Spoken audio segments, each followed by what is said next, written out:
Bab 604, Karma dan Takdir. Louis Lu memiliki sebuah kebiasaan. Setiap kali sebelum melakukan hal besar, dia akan membuat ponselnya ke mode hening, sehingga tidak mengganggu dirinya. Kali ini pergi ke keluarga Wu untuk menangani Demon Wolf itu. Dia juga dengan biasa mesunyikan ponselnya.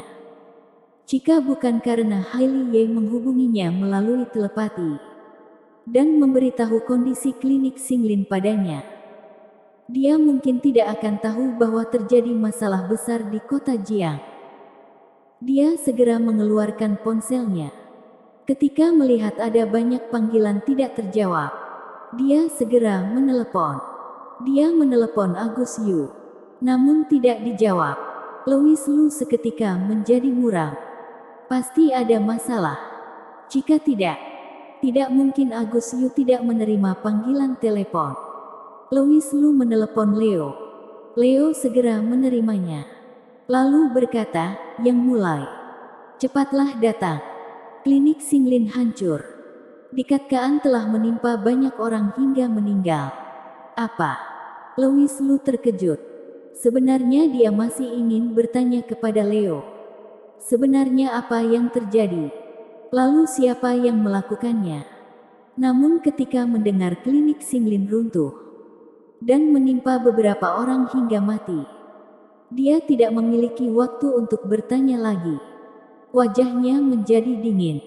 "Aku akan segera ke sana." Louis Lu segera memutuskan panggilan, kemudian mengeluarkan pedang bayangan, lalu berubah menjadi aliran cahaya yang menerjang ke arah kota Jiang. Jangan sampai ada yang terbunuh lagi. Saat ini Louis Lu sangat menyesal. Dia membenci dirinya karena tidak membawa sepeda ontel keluar. Kendaraan ajaibnya itu, kecepatannya jauh lebih tinggi dari pedang bayangan. Jika dia membawanya, dia pasti dapat mempersingkat waktu ke sana. Di kota Jiang, di sekitar klinik Xinglin, kondisi sudah mengenaskan. Ketika para kultivator bertarung, daya hancur yang diberikan sangatlah mengerikan. Gedung, jalanan, dan mobil-mobil sudah hancur. Ketika reiki sejati mereka saling berhantaman, efek yang diberikan seperti ledakan bom. Sangat mengerikan. Pihak-pihak yang bersangkutan sudah datang. Yosef yang sudah datang.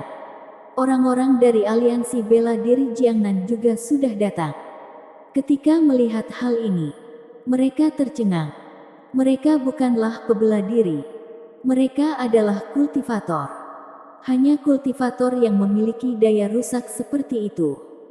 Aliansi bela diri hanyalah organisasi pebela diri.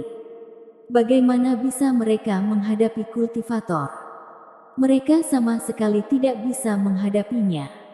Mungkin hanya bisa mengundang orang dari Kunlun untuk mengendalikan orang-orang ini. Para kultivator di Kunlun biasanya tidak suka ikut campur. Tetapi selama hal itu berhubungan dengan kultivator iblis, mereka pasti akan sangat bersemangat. Ada penjelasan untuk hal itu. Di dunia kultivasi sangat mementingkan sebuah hal. Namanya adalah karma dan takdir. Hal-hal ini tidak terlihat, namun keberadaannya nyata. Dan yang paling nyata adalah kesempatan setiap orang. Semakin baik karma dan takdir seseorang, maka kesempatan mereka semakin banyak. Ini bukan omong kosong. Namun para kultivator kuat sudah melakukan beberapa kali pengamatan untuk hal ini. Jika menggunakan kata modern untuk menjelaskannya, dapat disebut sebagai analisis data. Sangat bersifat ilmiah. Sedangkan membunuh kultivator iblis dapat meningkatkan karma dan takdir seseorang, lalu membuat kesempatan yang mereka hadapi semakin banyak. Namun tidak peduli bagaimanapun, Kunlun terlalu jauh. Jika pergi ke Kunlun untuk mengundang seseorang, waktu sangat dibutuhkan. Namun dilihat dari kondisi sekarang, orang-orang sudah tidak bisa menghadapi Albert Su. karena beberapa kultivator yang menghadapinya sekarang mulai tertekan. 2. Sebuah bayangan mendarat dari atas langit, lalu menghantam bagian atas mobil. Mobil langsung hancur. Setelah itu Larry Zhu turun dari atas mobil, dan pakaiannya terdapat bercak darah. Setelah dirinya, duang duang duang, suara yang keras terdengar lagi. Beberapa teman Larry Zhu juga terhempas. Saat ini Albert Zhu melayang di tengah udara. Ekspresinya terlihat keji. Lalu dia berteriak, "Aku hanya ingin membalaskan dendam putraku. Kenapa aku menjadi orang gila bagi kalian? Putramu memang sudah meninggal. Namun hal ini tidak bisa dijadikan alasan untuk membunuh orang yang tidak bersalah. Hehe. Bukankah hanya membunuh beberapa semut saja?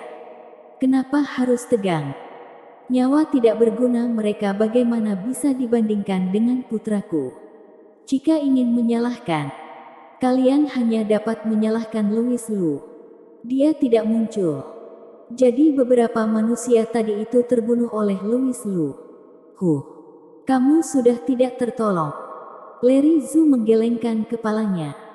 Dia menyeka darah di sudut bibirnya dan bersiap bertarung lagi.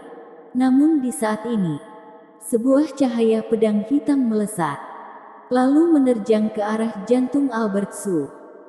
Selanjutnya sebuah suara muncul, "Putramu dahulu yang membunuh orang. Jadi bukankah aku tidak salah untuk membunuhnya? Orang yang datang adalah Louis Lu. Dia sudah melepaskan topengnya.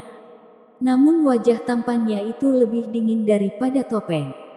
Louis Lu sudah memiliki dugaan. Yang melakukan semua itu adalah Albert Zhu. Karena sebelumnya Ella Lu berkata, Albert Zhu terus mencarinya. Tadi di kejauhan, Louis Lu mendengar Albert Zhu sedang berteriak, mengatakan nyawa putranya berharga. Sedangkan nyawa manusia biasa bukan apa-apa. Terlihat jelas dia sudah kerasukan iblis. Saat ini Louis Lu menyesal sebelumnya dia tidak pergi ke kediaman keluarga Zhu.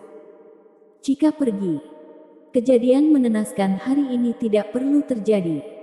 Dan yang tidak disangka adalah Albert Zhu menggila hingga seperti ini. Demi balas dendam, ternyata dia melampiaskan amarahnya pada manusia biasa. Benar-benar bajingan. Setelah Louis Lu muncul, semua orang bersorak, "Yang mulia Kaisar Dewa! Yang mulia Kaisar Dewa! Akhirnya kamu datang." Di mata para rakyat, Dewa Kaisar Louis adalah keberadaan yang seperti dewa. Terutama sebelumnya, ketika semua orang mengira Kaisar Dewa Louis sudah mati. Mereka justru melihat Kaisar Dewa tiba-tiba muncul di puncak Tiansha. Ternyata dia telah membunuh ratusan petarung alam dewa dengan kemampuannya seorang diri. Dan karena hal itu, kedudukan Kaisar Dewa Louis cukup tinggi di hati rakyat. Mereka merasa Kaisar Dewa Louis adalah kepercayaan yang tidak akan musnah. Seakan-akan jika dia datang, semua masalah akan teratasi. Ini adalah pikiran rakyat biasa.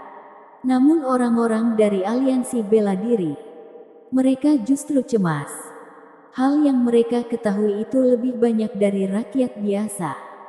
Meskipun tidak mempelajari kultivasi, namun mereka memahami ilmu kultivasi.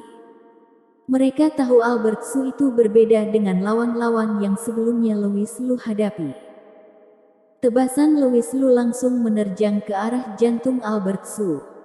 Namun tebasannya hanya membuatnya terguncang mundur. Sedangkan dadanya sama sekali tidak terluka. Bahkan tidak menggores kulitnya. Louis Lu terkejut. Larry Zhu mengingatkannya, dia mengenakan jubah Xuan Wu.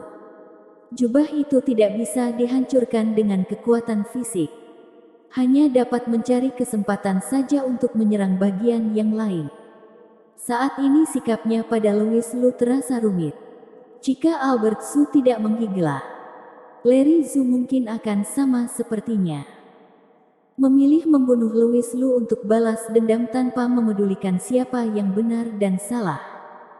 Mengenai balas dendam, siapa yang lebih kuat akan lebih berkuasa. Namun sebesar apa kekuatan?